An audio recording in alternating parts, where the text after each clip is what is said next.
विश्रांतीनंतर पुन्हा एकदा आपलं स्वागत। भंडारा शहरातील मुस्लिम लायब्ररी चौक ते त्रिमूर्ती चौक मार्गादरम्यान मोठमोठाले खड्डे पडले आहेत। याचा निषेध म्हणून आगळ्या पद्धतीने आंदोलन करत प्रशासनाचं लक्ष वेधून घेण्याचा प्रयत्न करण्यात आला। शरद पवार गटाचे पदाधिकारी अजय मेश्राम यांनी खड्ड्याभोवती रांगोळी काढून सुशोभित केलं। त्यानंतर या खड्ड्यात बसून त्यांनी प्रशासनाचं लक्ष वेधून घेण्याचा प्रयत्न केला।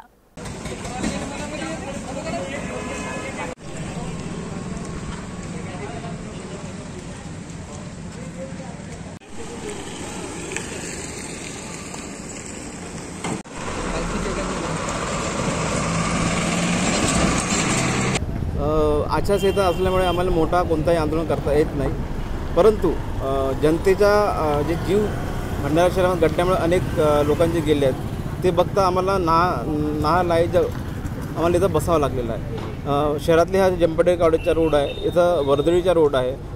अनेक वर्षापासून इथं रोड बनते, रोडात खड्डे पडतात, परंतु कोणत्याही विभाग चौकशी करत नाही। याच्यामध्ये मुख्याधिकारी नगर परिषद भंडारा आणि जिल्हाधिकारी कार्यालय हे दोघेही कार्यालय कधीही या रोडाच्या विषयी लक्ष देत नाही। त्यामुळे ह्या रोडाच्या बांधकामामध्ये मोठा भ्रष्टाचार होत असते, तरीही जिल्हाधिकारी याकडे कोणताही लक्ष देत नाही।